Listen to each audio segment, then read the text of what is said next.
জ্ঞান অর্জন করুন।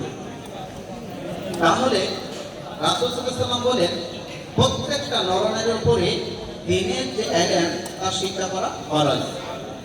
এই জন্য আমরা দেখব যে বিনা এলেমে বা এলেম ছাড়া কোনো আমলই গ্রহণযোগ্যতা হয় না।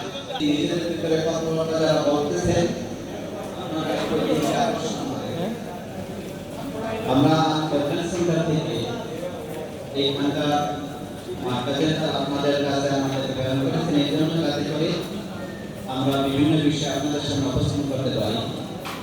এই জন্য আপনাদের দৃষ্টি আকর্ষণ করছি, প্রথমে মুসলমানের উপরে আল্লাহ বাংলা রাসূল ফরজ করে দিয়েছেন। তাহলে আমরা দেখব এলেমের মাধ্যমে আমাদের যে অন্ধকার আছে, আমাদের যে অজ্ঞতা আছে তা দূর হয়।